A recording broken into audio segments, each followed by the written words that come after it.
Thank you. Well, thank you very much for having me today. In this moment in time, I am honored and delighted to be here.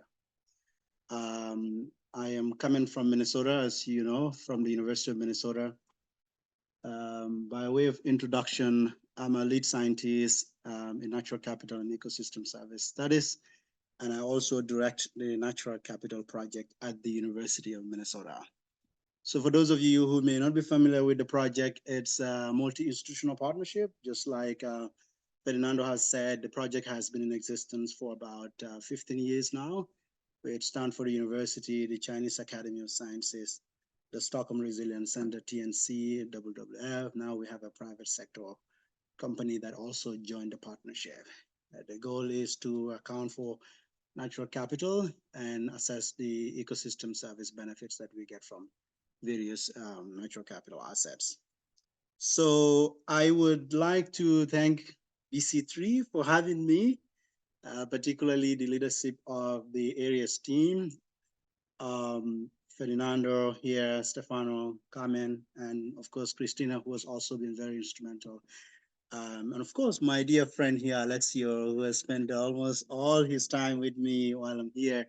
And I met him first in Nairobi at a workshop that was organized by the World Bank with the Natural Capital Community of Practice in Africa. So, we showed up there. We coming from, these great two institutions or projects that have been leading the science in natural capital work. I'm a Gambian. Maybe I haven't said that, but that takes to, okay. I think the slide says, first of all, I would like to acknowledge the beautiful flyer that's been made by Jennifer and the team that's been circulated on social media. And then it says, insight from my journey. So I would say my journey started from a very remote village in the Gambia. That's the size of my village. Google says it's less than 1,000 people. I doubt that. It's true. But that village is where I grew up, and then I went to my primary school in the next village there. So it's a very small village in the Gambia. By far, the Gambia itself is a very small country, as you all know. We are about 2.5 million people.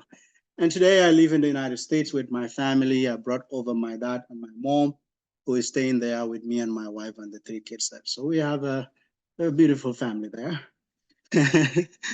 So I am here today to introduce myself as a person from the Gambia, now living in the United States, but also share a little bit about the Natural Capital Project, and more importantly, to bring greetings from our colleagues in Minnesota and our colleagues from the Natural Capital Partnership, because the partnership has what we call the partnership team. We often have bi-weekly meetings, and in this meeting, one of the meetings, I informed the team that I will be coming to the Bass Center for Climate Change to be with the areas team. And they're excited, and everybody sent their warm greetings. So, so that being said, the second objective of being here is to initiate research collaborations that I'm hopeful that could lead to long-term partnership. And the other goal is to share more about the work that I do, what makes me happy every day, and hopefully we can spend the rest of our time to get feedback and have a family discussion here. So that being said, I thought from last seminar here, the room was full. I thought we were expecting the same crowd, but I know that was a required BC3 seminar, so that's okay. So I thought maybe not everybody in the room would be, doing the type of work that we do, NatCap and the ARIS team. And I was thinking if maybe we can still do this exercise. If you want to share one word that comes to mind if you think of the value of a tree. I mean, this is very basic, but I'm going to open this. So anybody want to share anything? Clean air. Clean air. Anything different, like anything that we usually don't think about. Trees, nesting, birds, yep. Climbing, yeah, I remember. Growing up, climbing on mango trees and all that stuff, right? Mangoes, you said mangoes. Oh, food, exactly. So it turns, I like this picture because I think it does a good job to kind of capture a lot of things that we get from trees as an asset.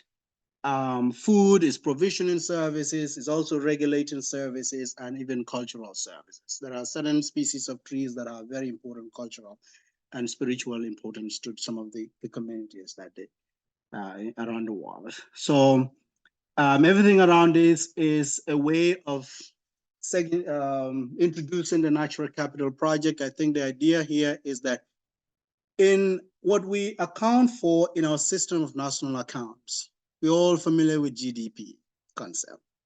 And what GDP fails to do and doesn't do very well is to capture the value of nature and the benefits that nature provide to the economy. Well, there are certain things that we know how those things are captured in GDP, but not everything is captured by GDP. This project is aimed at what? Pioneering the science and building the software, the tools, the data, as well as establishing partnerships to make sure that people and nature thrive in a sustainable planet. And not all the latest partners logo is included in there. It's an old slide. But I also want to say, besides Invest, we're known for Invest, but just the community to know that besides Invest, there are other tools and softwares that's been developed by the program. Within Invest, we have over, I would say, 18 different ecosystem service models, and each of them are unique in their various things that they capture. This is also not the latest map, but Invest has been widely applied in the community and the ecosystem service literature. You look up ecosystem service model, even if you ask ChatGPT, it will say Invest. But besides Invest, there are other tools, as I said, but you can see some of the projects or research that has been done using NatCap tools, heavily focused in Latin America and Asia, especially in China, not so much in Africa.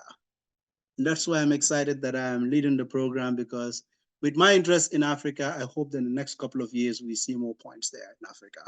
I think that's going to be my bias. I'm here with these small collaborations to establish a strategic partnership. This is a very important goal for me. Business partnership that I hope could be built on trust and relationships, a partnership that we can come together to be more innovative and attract resources. I think we're going to build a community that has the trust of policymakers, because we're the big invest and areas are the big researchers in this field. So coming together, it's going to boost the confidence of policymakers, whether it's at the international level or at national level. Because sometimes when you show up in these conferences, they say, oh, you invest, how is that different from this other tool? We're all doing the same thing in a different way, but the same. And I have to say, a partnership is a core pillar of the Natural Capital Project, is stated in our mission statement. So we take that very seriously in the work that we do. I think I should say, going to be those days when data is not fair, right? It has to be reusable, findable, accessible, and interoperable. And I think this is important for collective benefit, for the benefit of not just even policymakers, but for the communities that they serve. I think this is really important. So what I've been working on the past couple of days with colleagues here is to share what I've been doing and also scope these small projects, low-hanging fruits, big projects. Some of them are really big, But I've been spending a lot of time with Alessio thinking about natural capital accounting and ecosystem service assessment using KLab, which I haven't done before. I've never used KLab before, so this is my first exposure. Before coming, I've prepared myself, but didn't have much time to do that. And I think another project I'll tell you more about is the flood risk work that we will be doing in the upper Mississippi Basin, and specifically also within the landscape of the state of Minnesota. And then another on migration or climate-related migration with Stefano and Yamuna. What is the big goal on partnership? I hope that we have an opportunity to establish what for now I call a global natural capital research coordinated network. And this network will include us, the ARIS team, and to start with maybe the African Natural Capital Community of Practice, The idea is to promote fair and care principles of ecosystem science and data science, but also this will create an opportunity to strengthen our relations, to build trust and to have exchange visits, for example. We could, like this visit that is generously being paid by you all, we could have this project that is able to provide an opportunity for students and postdocs to travel between the two centers to relate things. So on specific research that I'm working on, and some of which I will be leading, the ecosystem, the global, sorry, this one, the global gross ecosystem product is a concept that is gaining momentum and traction in the ecosystem service science. And a lot of where it has been demonstrated is in China. In fact, now China has a policy at a state level, at federal level, to have GEP accounting at city level, right? And they have their specific software that they call GEP Pro, which is basically integrated with Invest to be able to do the accounting in a more specially explicit manner. So what are we doing on this project? We have a number of postdocs working with colleagues in China and a couple of folks from Stanford University to do a global assessment. The idea is that where the data is able to, where the models and the data exist, we will run GEP at a global scale. But what exactly is it? I'll tell you more about what GEP is in the next slide. Now, as I said at the beginning, many of us are familiar with GDP, which is the aggregate value of economic activities within the national boundary. What GEP does is the aggregate ecosystem goods and services, the value of the aggregate value of ecosystem goods and services.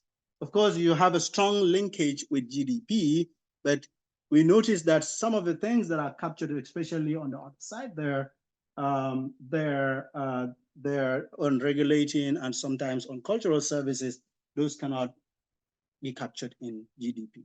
And essentially, this is largely because of one, models, data. Do we have the data, the model to be able to do this? So we hope that the community, that is the work that you all do here and the work that's been done. Right now, our team is doing an extensive literature review to understand what are the data availability, the model availability, and what are the gaps that exist within each of these tools.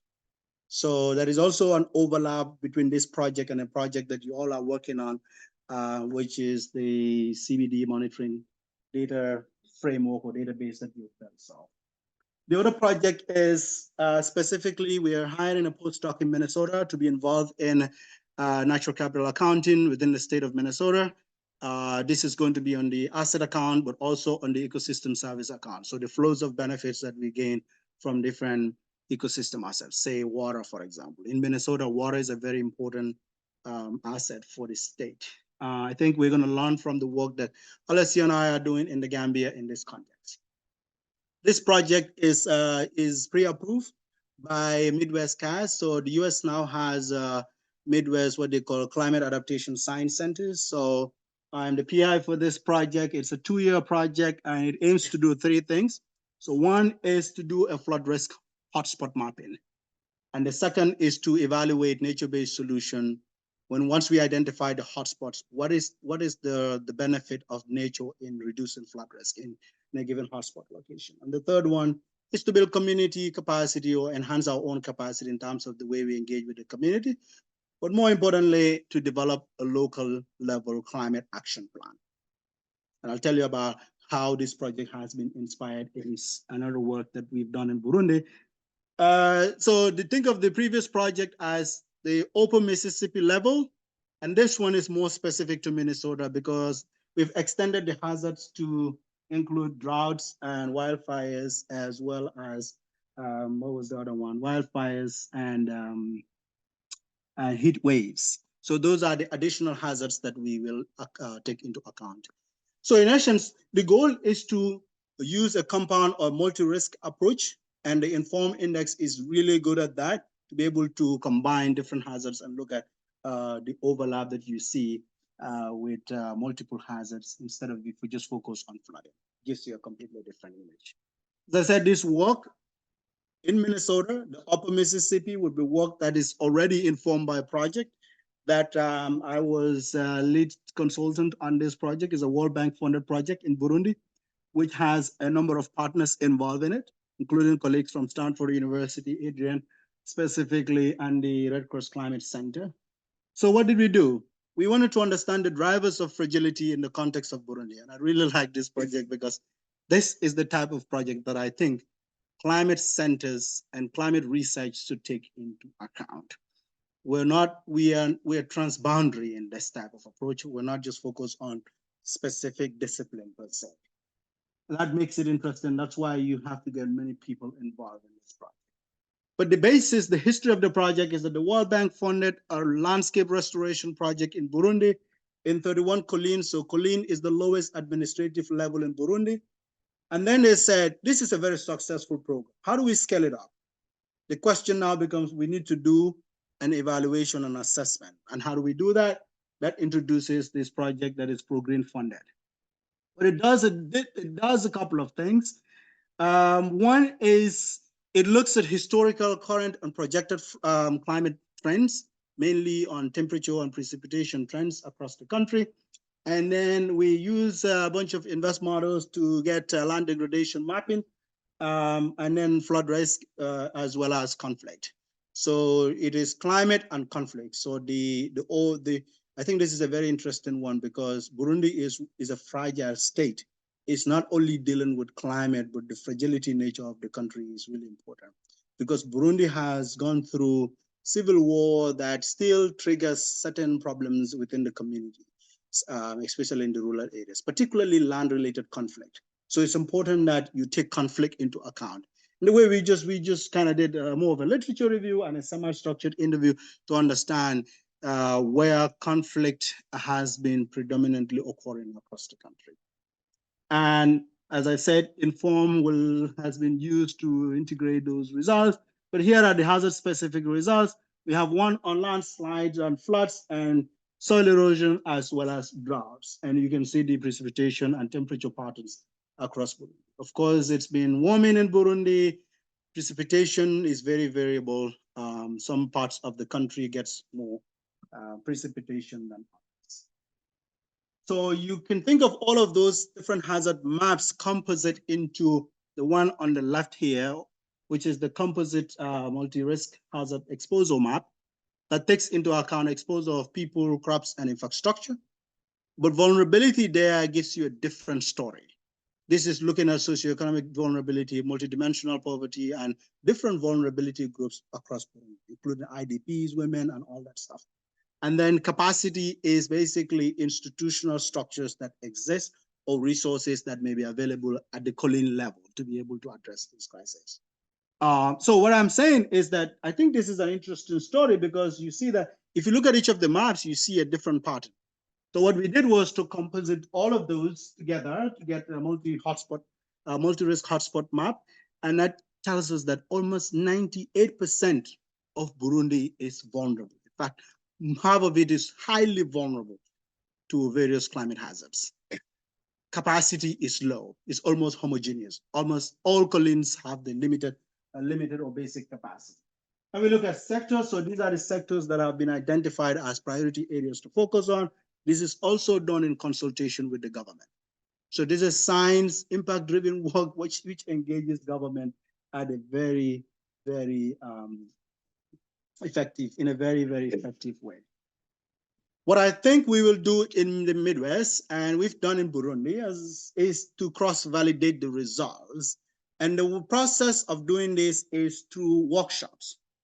So in the US is workshop, but in Burundi, we visited 4 collines where this exercise was executed. Essentially, we ignore the science. We put all of our modeling results behind us and engage the community directly in a conversation. To do what? Hazard mapping, community resource mapping, community visioning, historical profiling, and what we use another framework called the resilience style that looks at 11 dimensions of resilience. So this is now engaging in community engaged science without having to look at our results. But the findings were super interesting. In almost all the communities, heavy rains, heavy rains, heavy rains. They will say heavy rain occurs. What happens? It leads to flooding, and that flooding causes landslide. In some communities, it's the other way around. There is heavy rains, there is landslide, and that landslide triggers flooding downstream. So you notice that if you just focus on heavy rains without thinking about the trickle-down effect of what happens when there is heavy rain, you ignore what happens downstream. So this was really interesting and important to have this conversation with the community. And more interestingly, we developed a plan with them, and it was costed. So this plan is costed in each colleen on average, it cost 1.5 million to basically address the identified needs of the communities. Super interesting. So you can see the categories of area where that intervention goes. But at the moment, the World Bank is preparing a project to intervene. But see what the bank is able to do. It says, okay, let's look at this result. And what are the priority sectors identified? They said, we're going to target nature base. We're going to do jobs, green jobs, actions. And then we're going to look at integrated water resource management in a way that nature base can lead to core benefits that improve water quality and reduce flood risk in the Lake Tanganyika area. And we're going to do climate smart agriculture. That's another component of its own to build livelihoods within the communities. But critical for the project is institutional strengthening, because I believe that gone should be those days when scientists or whoever we are outside come and do all of this work for a given country. I think we should do that alongside with the community. We should do that in a way that builds capacity. I think that is the right thinking here to say, we're going to look at the policies and review those policies, introduce new policies if needed. We're going to support the University of Burundi to build research and technology capacity and build a national database. I think that's important because not having a database, it was really difficult. If you saw the results that we have here, many people will be like, it's not possible to do this kind of work in Burundi because there is no data. And it's true for many communities, but we had to really dig in and find data from there and there. But if you have a centralized database that captures even disaster impacts, you're able to inform your operations. And of course, they will be working with civil society to also raise awareness.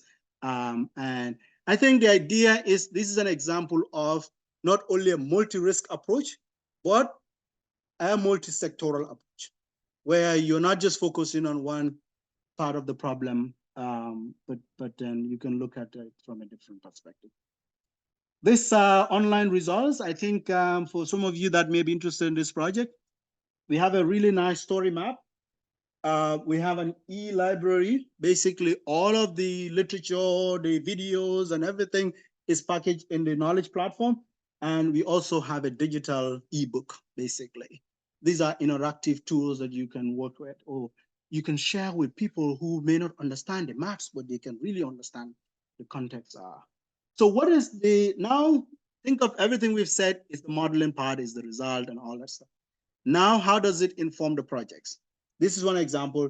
Burundi is now, because of this work, they're doing a climate resilient, community resilient project under preparation.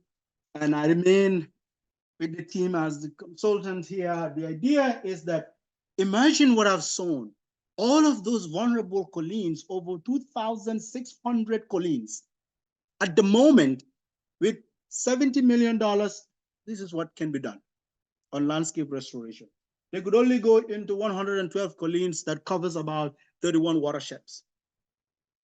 And this is a different study I'm working on, but I'm looking at access to finance, to climate finance in Burundi. And this is not in Burundi specifically, but this is looking at climate finance with fragility in East Africa. Notice what you see here. In Burundi, each person receives $1.60 per year over the past decade. And I think that is a huge financing gap.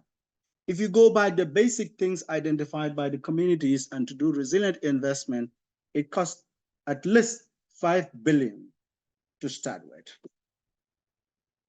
So overall, if you look at the last 2 decades, 11 billion has been invested in development finance. That's not just climate. You can see it broken down up there in development finance. Most of it is climate finance. I don't know why they're putting too much emphasis on mitigation in Burundi.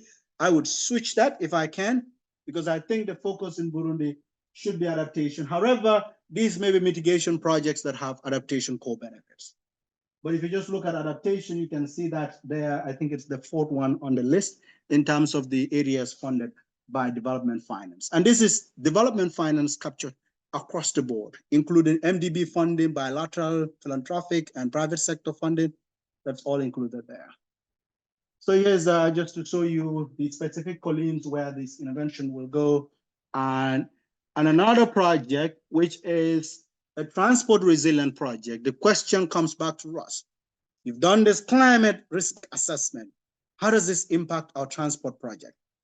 Well, we said, first, we know from the literature that nature-based solutions can promote transportation resilience, right? If you think about green and gray infrastructure, in a smart way, you can build the resilience of your your infrastructure. So let's just invest again. What did we do? We defined the geographic catchment area, and that is this road under construction or under preparation for construction, funded by the World Bank. Also, we defined the geographic area, and then we said, what can you do? In essence, they want to do landscape restoration in some of these locations. Here you can see, for example, this is more green here by 2040 because they're able to restore this grassland area into that. That is an example, right? And then they've identified some of the other things there. And then we said, okay, let's look at what happens if we run some of the invest models. Nice, this stuff is not working. Maybe I did. Okay, then we look at carbon to start with. Just for us to know, now at the World Bank, climate risk and disaster risk assessment is required for all projects. You have to do a climate screening. And that means that in this context, they're interested in carbon. What is the carbon sequestered benefit? So yeah, we use our model and we say, we found that if you look at this by 2040, each year you get about 73 tons of carbon per year sequestered as a result of that intervention.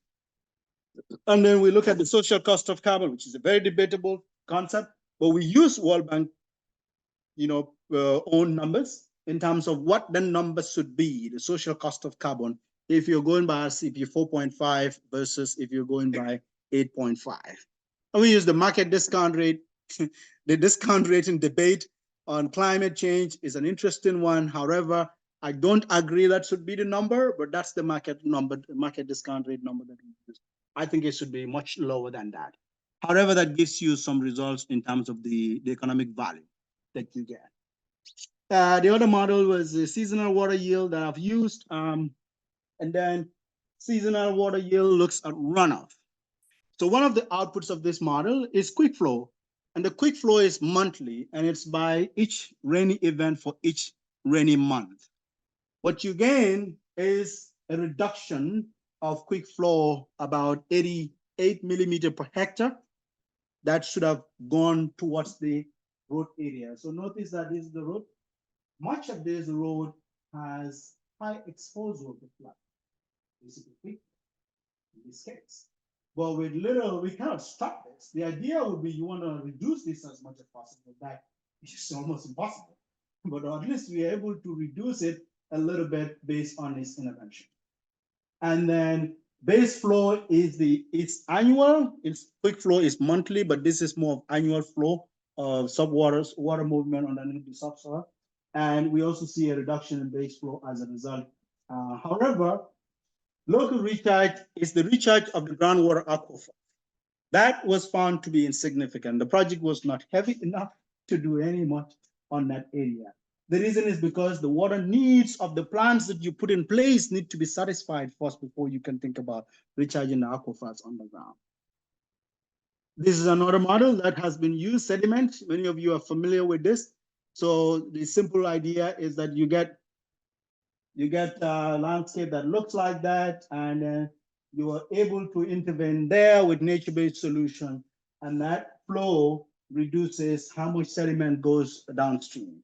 Of course, the inputs are there, but we also see a reduction in soil erosion as well as a reduction in sediment export. So sediment export is the sediment that reaches the stream, whereas soil erosion is just more of like is erosion of soil and all that stuff. That's a good place to break. What time we have? 20 minutes. 20 minutes more? To the end of the okay, I'll just spend 3 minutes on this because I think maybe some of you may be interested in migration also because this is a climate change center. I think one of the gravest effects of climate change will be those on human migration. That's what the IPCC said. So I think it is important to just highlight this in the context of the Gambia. Small country, as you see, right? You look like a snake in the mouth of Senegal. So Senegal thinks they're the big brother. No, we think we are very powerful one as well. But the question is, can we think of migration in two ways, right? Can migration be an adaptation strategy? Can it be, I mean, it has always been a reactive solution, of course. You're inundated by a disaster, you gotta run. So, but in Banjul, basically the summary is that we've seen smart movement, anticipatory risk from sea level rise, and we've seen communities being moved or relocated. But also, it's not true for every community, for every neighborhood. There was a specific neighborhood that was actually relocated because of rising fluvial, and coastal erosion impacts. The capital looks like that. That's a small island. If you run 1 meter DM and cut to DM, it shows all of these areas is less than a meter. So with 1 meter's rise in sea level, the projections we know this since 1996, that Banjul is going to sink. Ooh, take a moment and think about that. Our capital city. That is our Washington, D.C. That is how important. When I'm talking to Americans, I tell this to them so that they can relate. Right? This is our Washington, D.C. We don't want it to sink. It is also administrative. Over 75% of government institutions are there. But more importantly, it's a regional hub. It's a trading center. The containers that you send from Europe, maybe to Senegal and Guinea-Bissau and all that, they all land in Banjul first before they move in the sub-region. So it becomes an outlier in sub-Saharan Africa in terms of population. Notice that since 1980, the population is almost flat. Whereas in other cities, you see more people moving into those cities. The reason is that this is what census data said. 375 households left. This is not any modeling. This is census data. They've moved, and we know where they've gone to. They moved to the mainland of the country. Could this be environment and climate? So this was research I've done when I was doing my PhD. I think it was super interesting. And I asked the question, well, I think as I did the literature review, I realized that not much is known about people's willingness to migrate. There's a huge literature on willingness to pay for, natural resource issues and all that stuff. Willingness to migrate. I said, okay, I'm going to use the willingness to pay concept to develop a scenario around willingness to migrate to understand what happens. But what do we know? We know from the literature clearly the IPCC since 30 years ago warned us that the gravest effects of climate change will be on human migration. They said 150 million people will be displaced. The World Bank recently said what? Of that number, majority of them will be internally displaced. And for those of you that know the migration literature, these poor migrants can't go far. They can only move in short distances. And that's what you see. It's very scary because if they move, they're either trapped without resources, they are mostly internally displaced, they lose everything, their cultural ties, their possession of their homes. And when they cross borders to Europe, they're called climate refugees. But this is a concept that is not internationally accepted. You cannot say that I'm a climate refugee and get status in any country in Europe or in America. It doesn't exist. We know the Geneva Convention basically has nothing that has to do with climate as a driver of displacement. So it is a loose term used by the media. But my argument is that I think we need a convention. Either we revise the Geneva Convention or look for a convention that addresses the need of climate migrants. Because in some communities, one of the things that I'm also passionate about is climate change negotiation at UNFCCC with the government of the Gambia. But as I do that work, I realize that loss and damage is a threat, not just to the Gambia, but small island nations. People will have to be relocated, and migration can be the only solution. For me, it has to be migration with dignity. It cannot be migrating immigrants and parking them at your backyard. It's unacceptable. Then it becomes a human rights question. So this, I think in Banjul, I said, well, let us see what has been influencing these historical record of migration from Banjul. And are the current residents willing to thinking about relocating as well? So of course, you have to migration is a very complicated thing, very interdisciplinary thing. From psychology to sociology to environment and economics, you got to understand there are different drivers. There are various reasons why people migrate. And sometimes it's not one reason, it's a combination of factors. But in Banjul, we can able to say something that is statistically reasonable. But let's model it conceptually. How is climate linked to migration? Of the literature, there are from the laws of migration to the neoclassical theories of migration. The fact becomes this theory, the new economics theory, explains it much better, that relates it to climate change for me. That migration, in fact, is an adaptation strategy. When you think about climate change adaptation, migration is one of them. But often policymakers don't want to think about it because to a politician, it is not a good policy to think about. I don't have an option. I gotta have to migrate my people to somewhere else. That somewhere else is not willing to accept them.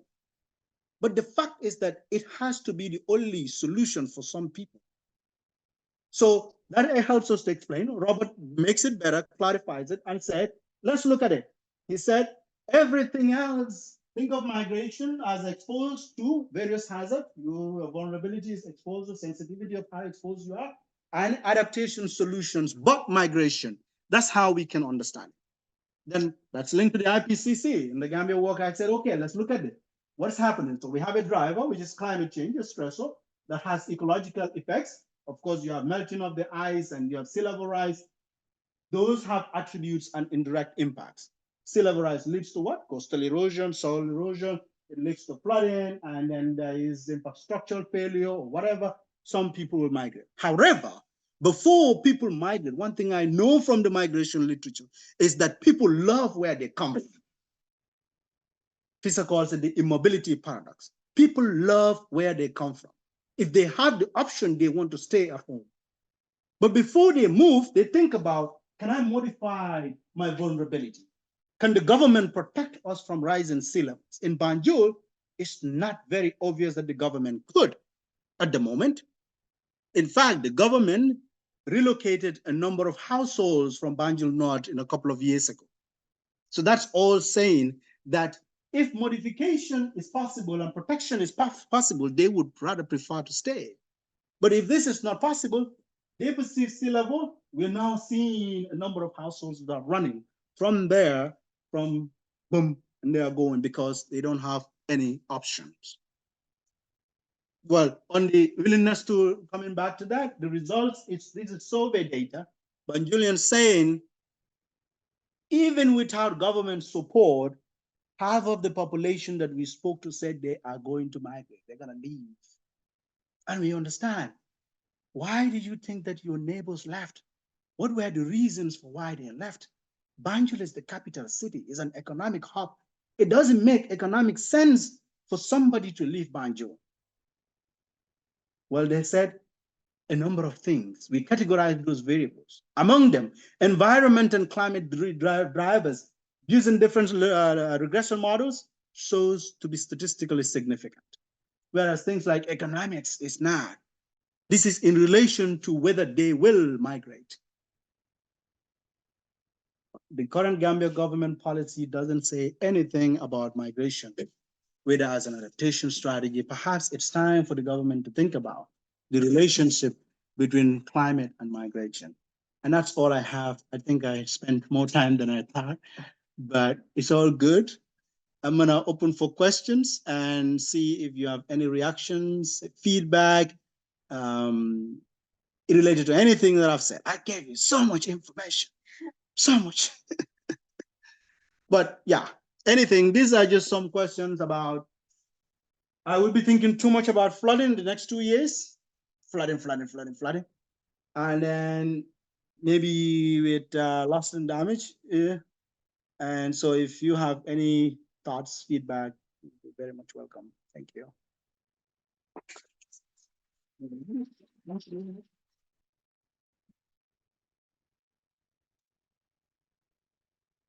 Thank you. Yes. Yeah, it was a very powerful presentation, I would say. Oh, thank Yeah. you. You moved most of us in the room and towards the correct path, I would suggest. I have some questions on the modeling front.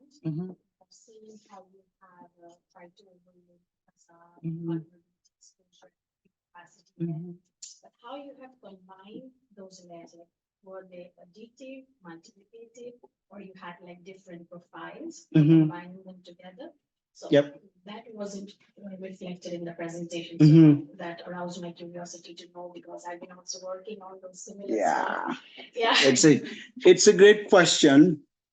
Often there's something we're hiding there.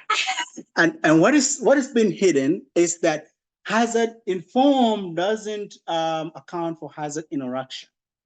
You know how I explained the hazard interaction of what the community said, that there is flooding, there is landslide, and that leads to this. We can't do that there. What we did was to do a simple normalized overlay. So we had to think of your flood map now. You got to normalize everything to 120, whatever, one something, and then normalize the same, just normalize. And that methodology is based on the European Union's Inform. So Inform is actually developed by the EU.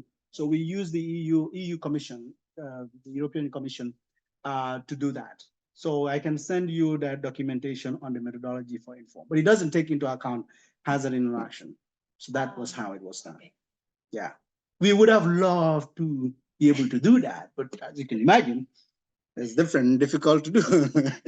If you have ideas on how to do that, I will appreciate that, because we will replicate the same work in Minnesota, and it's probably going to be using the same approach. Yeah. Yeah. Thank you.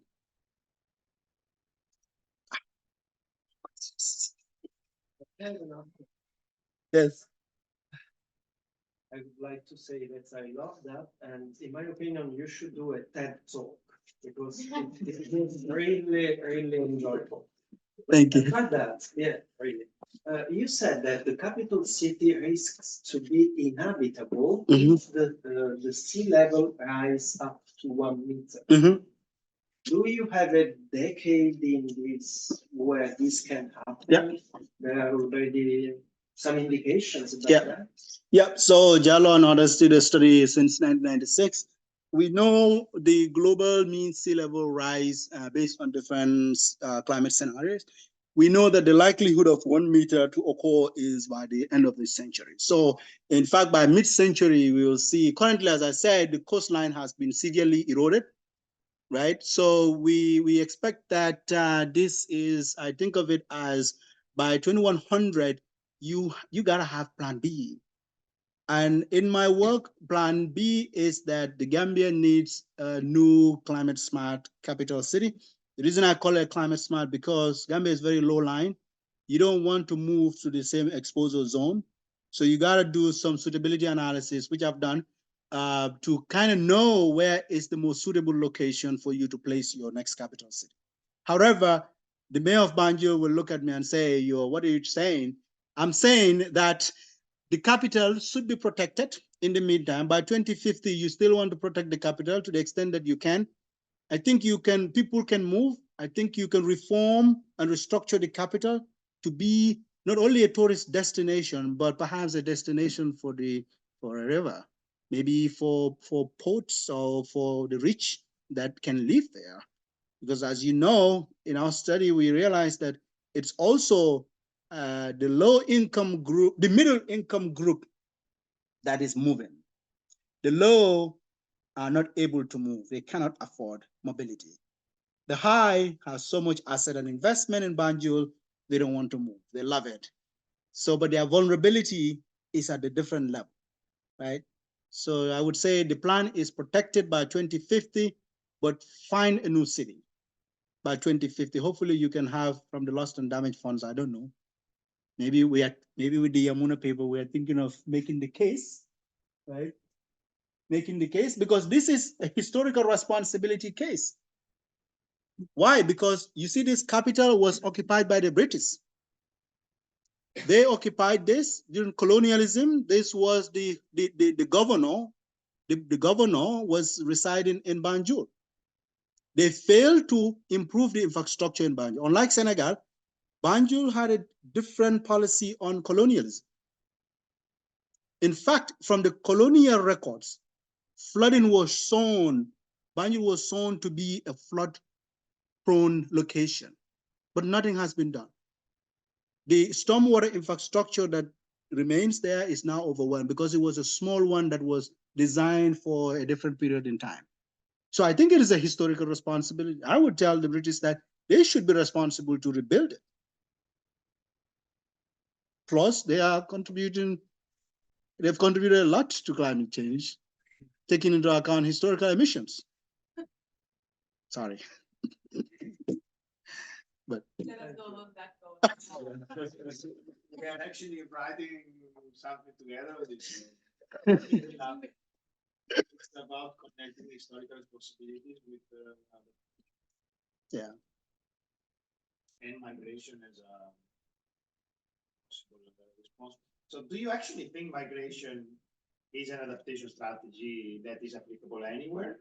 You know, because my fear is that because so many places will be not so habitable in the future, if everybody migrates to adapt, I mean, you will end up all in the same place, you know? I agree. I think that is you. I think I think you hit the nail on the head there. The hesitancy of why the idea has not been promoted is that it's going to undermine our adaptive capacity, our ability to adapt. People will say, oh, now I can migrate, so I don't have to think about local adaptation needs. That's true. But for some communities, it is the only option. I think we should recognize that adaptation is fundamental.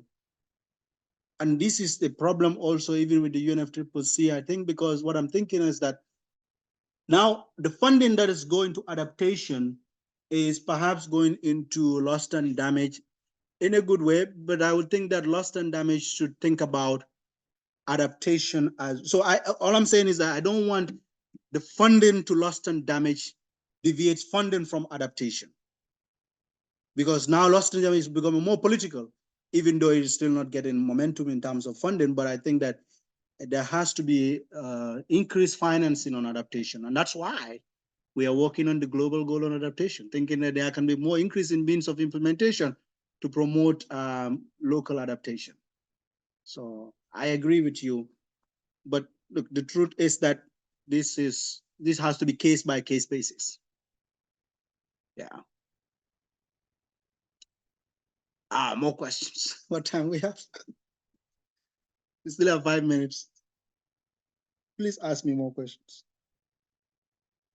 So, well, this is a tricky one. Okay. You said you talked about fair and care. Mm-hmm. You belong to a technological project, right? Mm-hmm.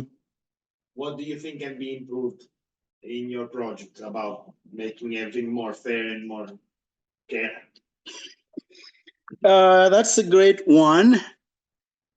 So invest, I would appreciate an online presence of what? Data. Invest is complicated only because of the data.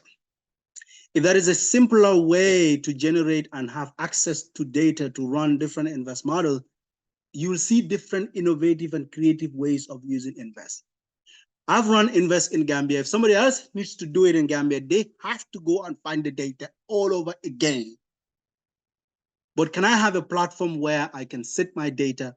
This way, somebody else can use my data to be able to maximize efficiency and reduce duplication. So that's why I think the way I'm understanding the Aries team and your tool is to be able to have that online presence where I can put my data online for the public to use and call on when they're doing analysis. So I think that we nicely merge because this online presence, feeding the data, all of the invest models, we can model them and have them to be in Aries, for example. You see, now I'm using two words, Aries and Aries. I'm trying to run Aries. But I think that's a good question. But honestly, I think that we are ready, our community is ready to promote FAIR.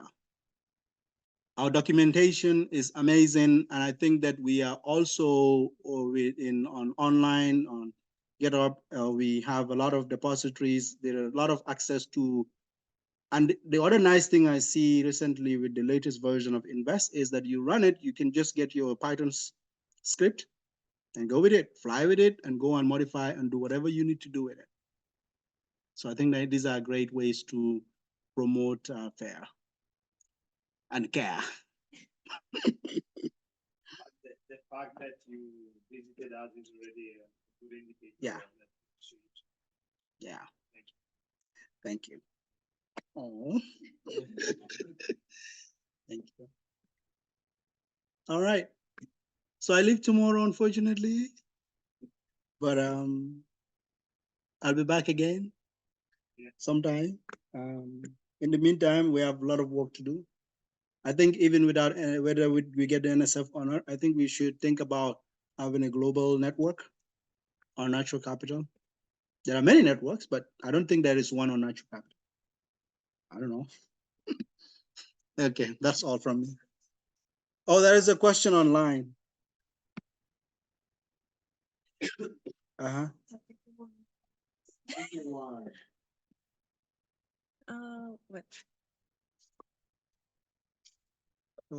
Here. Oh, yeah. Can climate change goals? Oh, it says, can climate change goals be achieved before 2050? Ooh. That's a great question, Lamintal. The short answer is, which goal? I don't think that we are able to address the climate change goal. If it is the mitigation goal, 1.5, we're not on track. Adaptation, we're struggling to define what the GGA is, which is the global goal on adaptation. What does it even mean? So the next subsequent meetings will be to define the indicators of how we can measure adaptation across sectors, but also from different regions. So what can we achieve by 2050? I hope that net zero, hopefully we can be carbon neutral, but that doesn't mean we've solved climate change, right? Yeah, so maybe we can be carbon neutral by 2050 and things can be more clean and green and beautiful. Thank you, great question, Lamin.